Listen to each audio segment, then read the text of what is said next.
So when on the 6th day of March,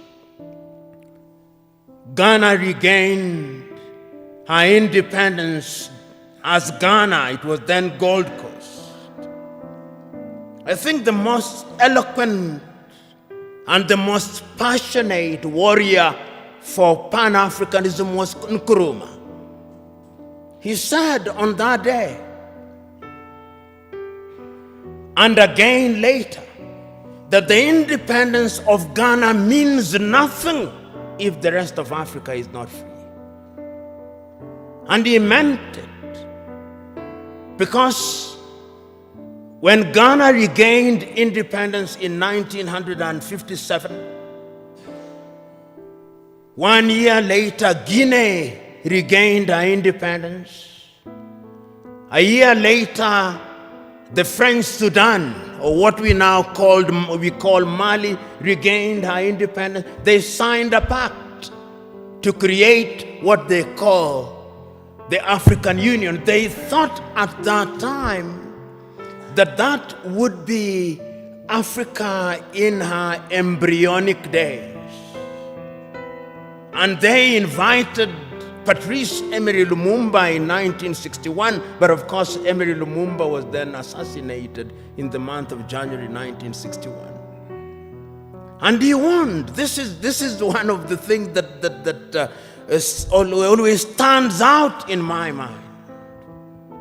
That Nkrumah, of all leaders at that time, was able to see that if we were not united, we would go nowhere. So in 1958, he summons a meeting in Accra, Ghana, of the then independent African countries and tells them, if we don't unite now, the neo-colonialist is going to ensure that we remain disunited and we remain small, and they are going to ensure that the neo-colonial project continues. In 1961, on the first day of January, again in Casablanca, Morocco, he tells his audience, let us unite now, before each one of our leaders begins to get used to power. Because power is easy to get used to. You who have been elected will know.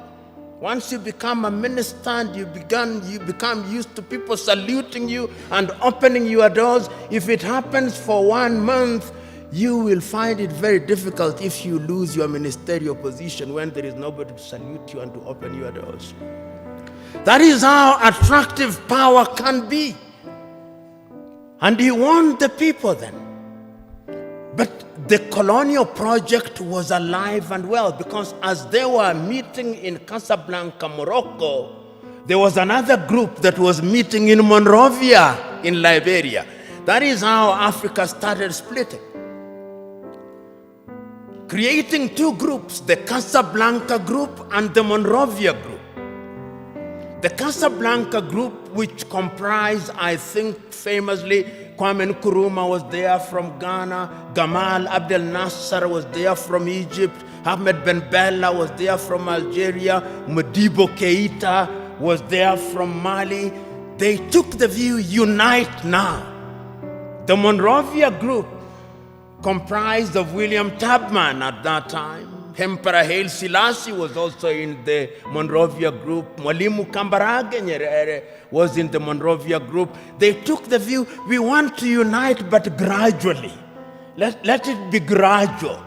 So that when Emperor Haile Selassie of Ethiopia convenes a meeting in Addis Ababa on the 23rd through to the 25th day of May 1963, there are two groups already.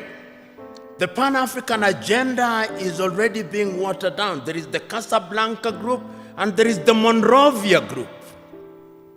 And the creation of the OAU was a victory for the Monrovia group. And I want you to there were 32 heads of states and government who met in Addis Ababa, Ethiopia on the 23rd through to the 25th day of May, the year 1963. And I want you to listen to all of those speeches, or the compilation of them. There is a compilation of them that was made in the year 2013 when we were celebrating the 50th anniversary of the Organization of African Unity.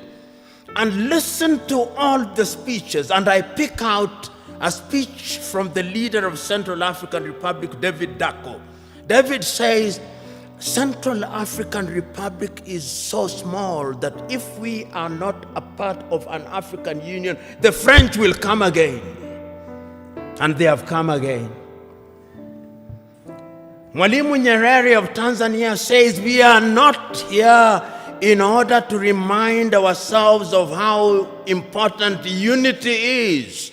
We are here to talk about the unity of Africa. The host, Emperor Haile Selassie of Ethiopia, says, it is important for us to realize that we must make sacrifice for the future, because a disunited Africa will never realize our potential. But the most passionate speech again was that of Kwame Nkrumah. He tells them, let us not leave here without one government, without one army, without one currency, and without having chosen a capital. And I propose that the capital of the new Africa either be located in Bangui in Central African Republic, or Leopoldville, now Kinshasa, in the Democratic Republic of Congo. But I'm open to any other suggestion. And let us leave here once we have put together a council of foreign ministers in order to begin to work towards an African Union. That is Kwame Nkrumah. Nobody listened to him. We ended up with the OAU. And the story of the OAU can be told and retold. Some say that it was a toothless bulldog. Others say that it was not even a dog. But whatever it was, it cannot be denied that it made a contribution to the process of decolonization of the continent in many ways, complete with the establishment of the liberation unit of it, which was headquartered in Dar es Salaam in the United Republic of Tanzania, which was spearheaded the decolonization of quite a number of countries at that time. But the point that I'm making is that the Pan-African spirit at that time was about a united Africa. Because you will remember at that time that France never wanted to leave and has never left. It is always instructive that when the French left, they formed an organization called Organization for French-Speaking Countries.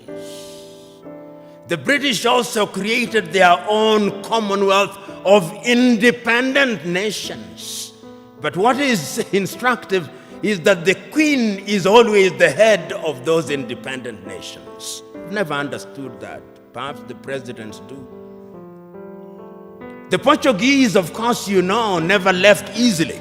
Until 1980, when I was an adult, they were still fighting in Mozambique, in Cape Verde, in Guinea-Bissau, in Angola, and in Mozambique. The apartheid regime, of course, only left in 1994, and I wonder whether they have left. That is Africa for you.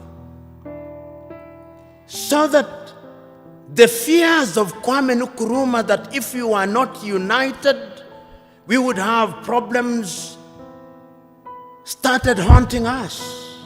He said that if we are not united in the Pan-African spirit, what is going to happen is that the imperialist is going to control us. They are going to emphasize our ethnic differences. And they are going to ensure that we begin fighting amongst one another. And as we do so, they are going to exploit us. And they started In January 1961, they assassinated Patrice Emery Lumumba, and Congo has never been the same again. In 1963, they assassinated Sylvanus Olympio in Togo, and Togo has never been the same again. Then there were coup d'etats. Kwame Nkrumah himself, in 1966, eliminated via coup d'etat all his writings, all his speeches banned, never to be read, never to be listened to until 1972, when Ignatius Kutu Acheampong rehabilitated him. Ahmed Ben Bella in Algeria, gone. In Nigeria, Nnamdi Azikiwe and Abubakar Tafawa Balewa, gone. In Mali, Modibo Keita, gone. In Chad, everywhere, coup d'etats. Here in Ethiopia, 1974, if I'm not wrong, coup d'etat and the emergence of the Deg regime.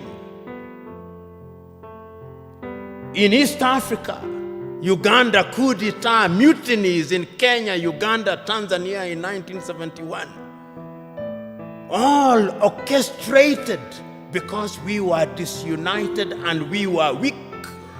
The predictions of our forefathers and founding mothers that disunited we would remain weak came true. That is the history of it. So that today,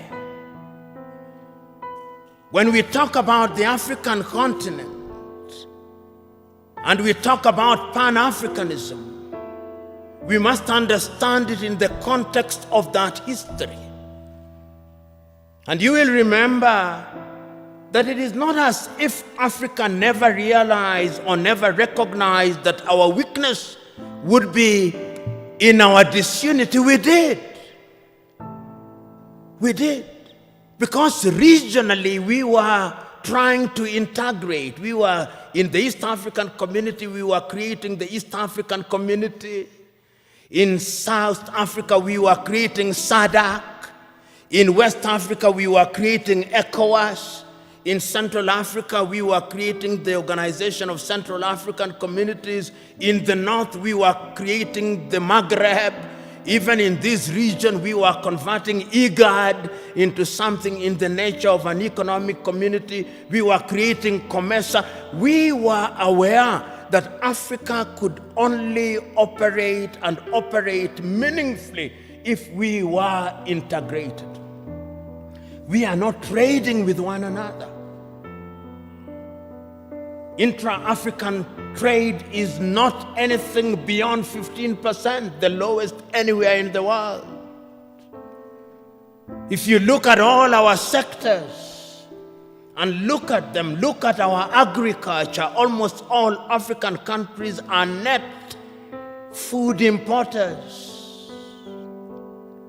There is not a single African country that is in meaningful technology. Not a single African country produces a mobile phone. Yet the single most important ingredient in mobile telephony is to be found in the Democratic Republic of Congo.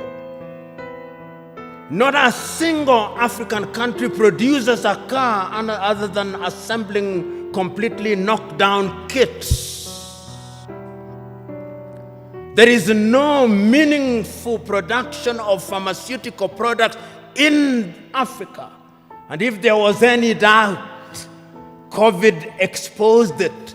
All African countries, the 55 of them, are waiting to either receive Sinovac from China, Sputnik from Russia, AstraZeneca, Johnson or Moderna. And we don't even know what they are because our bureaus of standardization don't know. If you ask the Ethiopian Bureau of Standards what they are asking us to be injected with, they do not know. They just believe it is a vaccine because the Americans have said so, or because the Chinese have said so. Africa is weak, so that even this magnificent edifice, I suspect, has not been erected by Ethiopian engineers. When I see the signage in Chinese, I suspect it is the Chinese. That is how weak we are. That is the reality of our mother continent. It is because we are politically weak, we are economically weak, socially we are disorganized, culturally and spiritually we are confused. That is the continent in which we are today. And the question, therefore, what would we do continentally in terms of trade? In 1980, under the Lagos Plan of Action, and some of you have been ambassadors, some of you are now serving cabinet ministers, you will grapple with this on a daily basis. Under the Lagos Plan of Action, Africa sat down in Lagos and said, we are going to improve trade amongst ourselves. 1980, Lagos Plan of Action. Did we do it? No, we did not do it. We did not do it because the European Union was instead engaging us under the African Caribbean, the Lomé Convention of 1975, or the Cotonou Convention of 2000. Africa remains the only continent which is described as Anglophone. So in Kenya or Uganda, where possibly only 20% speak the English language, we are Anglophone. In French, former French colonies, they are Francophone. In former Portuguese colonies, they are Lusophone. In some Arab countries, they are Arabophone. That is who we are. So, when the OAU met in 2013, they asked the question, what happened to the Pan-African spirit? And when, therefore, they met in Sirte, in Libya, under the tutelage at that time of Muammar al-Gaddafi, it was resolved in 1999 that the OAU be renamed and be referred to as the African Union, and it was launched, as you know, in Durban, South Africa in the year 2000. But one of the most important things in the 2013 was the speech of the then chairman of the OAU Council, Nkosazana Dlamini Zuma, here in Addis Ababa in Ethiopia. And I want you to read that letter, which I'll paraphrase, in which she writes an imaginary letter to Kwame Nkrumah. He tells and apologizes to Kwame, telling Kwame, we apologize to you because we did not listen to you. We are weak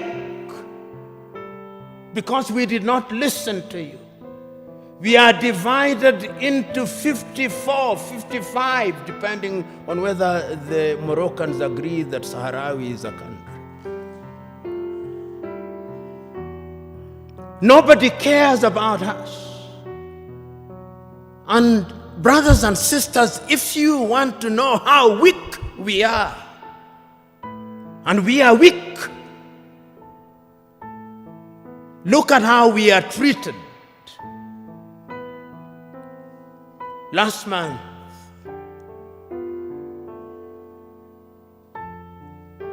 the world met in New York. The General Assembly. When African heads of states and government are speaking, the hall is empty. Nobody bothers because they are saying nothing. Even if they are saying something, it is something that can be ignored. Compare when an African head of state and government is speaking and when the Prime Minister of Little Israel is speaking. They will listen because we are weak and disunited.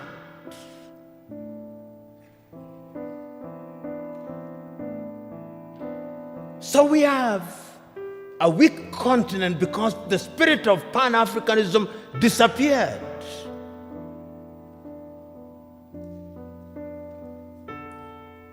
So the question that we can ask, what is the state of Pan-Africanism as we speak today? The African Union, which is weak, says the right things and does the wrong things 9 out of 10 times.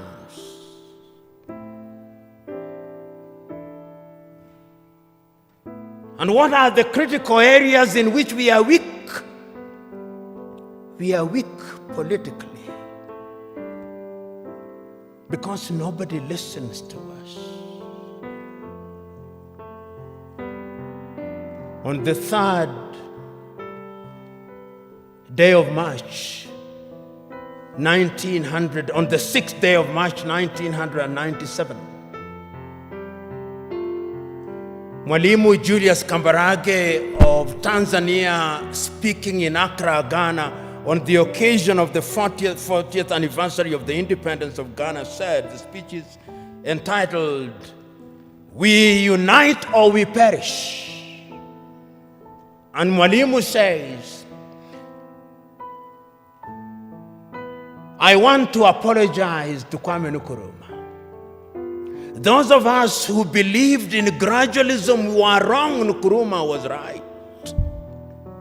But Nkrumah also did not appreciate the level of suspicion that existed amongst the leaders at that time.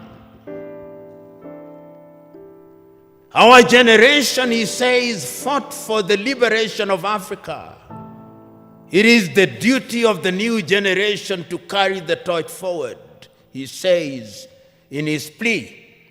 He says that I do not believe that the tribe can be the basis of mobilization in Africa.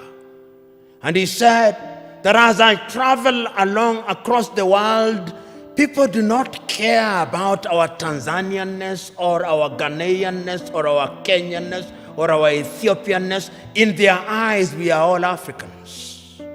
And perhaps that is what we should use as the building block in order to talk about African unity. But we are not being naive about that unity.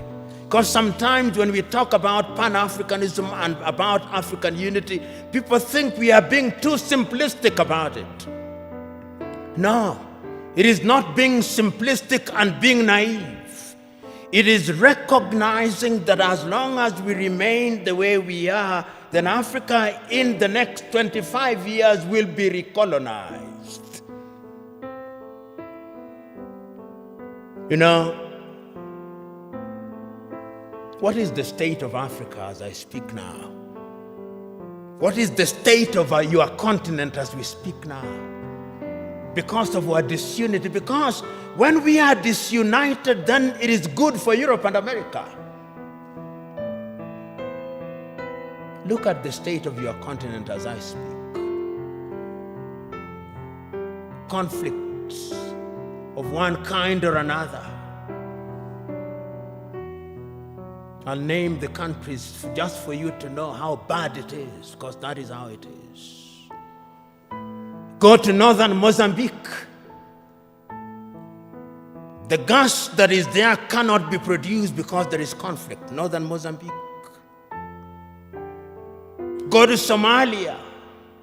Conflict. Here in your motherland, conflict. Go to South Sudan, conflict. Go to Sudan, conflict. Go to Libya, conflict. Go to Central African Republic, conflict. Go to the Democratic Republic of Congo, conflict. Go to Burkina Faso, conflict. Go to Mali, conflict. Go to Chad, conflict. Go to Niger, conflict. Go to Cameroon, conflict. Go to Nigeria, conflict. Do I go on? That is the state of the continent. So that even when we talk about intercontinental trade, you tell me, can you drive from Addis Ababa to Dakar in Senegal?